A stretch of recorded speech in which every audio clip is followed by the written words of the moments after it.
고추, 가지, 토마토를 심고 나서 냉해나 아니면은 병해충, 아니면 늙은 모종을 심었을 경우 뭐 여러 가지 이유가 있겠지만 아니면 물 부족, 영양 부족일 가능성이 더 높습니다.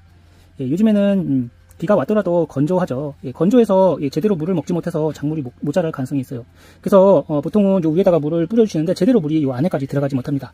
그래서 가장 쉬운 방법은 바로 페트병을 이용하시는 방법이에요. 페트병에 구멍을 내주세요. 이거보다 더 내주시면 좋고요. 요 사이사이에도 마찬가지로 구멍을 내주세요. 그리고 액비를 간단하게 만드실 수가 있는데요. 쌀뜨물이나 막걸리, 뭐 이스트 여러 가지를 가지고 이용을 하실 수가 있습니다. 유산균 막걸리로 하시면 더욱 좋고요. 아니면은 요거트도 좋습니다. 그런 거 쌀뜨물 맨날 나오시잖아요. 자주 나오는 걸로 이용하시면 되고 공짜입니다. 아니면 드시다 남은 생유산균 막걸리가 있으시면은 한 반 컵 정도만 가지고 계시면 충분합니다. 이건 제가 만들어 놓은 것인데요. 이틀이 되었습니다.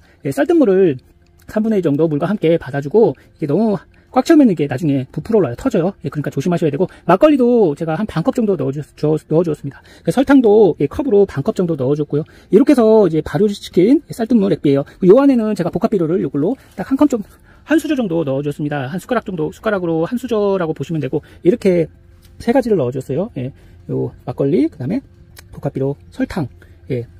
여기는 막걸리가 들어가지 않고 쌀뜨물이 들어가 있습니다. 쌀뜨물을 이용하셔도 발효가 잘 돼요. 복합비료나 아니면 질산가시움 요소가 있으시면 그것도 가능하고요. 만약에 고추를 심고 가지 토마토를 심고 제대로 자라지 않고 수일이 지나도 잘 크지 않으면은 이렇게 해주세요. 요 페트병을 우선은 가운데 부분에 보통 추비를 고추 같은 경우에는 20일에서 25일 사이에 첫 추비를 주시잖아요.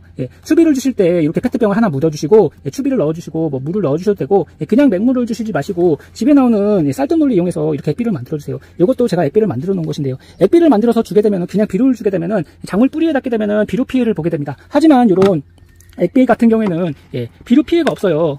그래서 이 원액을 만드신 것을 요거를 그대로 뿌려주셔도 되고, 아니면은 물과 1대1이나 아니면 2배, 3배 정도 넣어서 충분하게 물이 들어가게끔 요 주변에 물이 들어가게끔 한 1리터나 2리터 정도 일주일에 한 번 정도씩만 넣어주세요. 그러면은 여기에 비료 성분이 들어가 있고, 막걸리 같은 경우에는 이 작물의 뿌리 발육을 좋게 하고 양분도 충분하기 때문에 작물이 잘 자라지 못한다고 하면은 막걸리로 발효시켜서 넣어주셔도 좋습니다. 그럼 요렇게만 2번 해주시고, 아니면은 요 작물 사이에 비늘 좀 벌리셔서 요 사이에 요 액비를 이렇게 넣어주세요. 뿌리에 잘 들어가게끔, 발근이 잘 되게끔. 이건 미생물 액비이기 때문에 이렇게 해도 큰 문제가 되지 않고요. 오히려 발근이 잘 되고 작물이 더 무럭무럭 잘 자라게 됩니다. 오이 모종이 잘 크지 않는다고 하시면은 요 뿌리 주변에 요 만든 액비를 잘 뿌려주세요. 요 속 안에, 비닐 안에다가 뿌려주셔야 됩니다.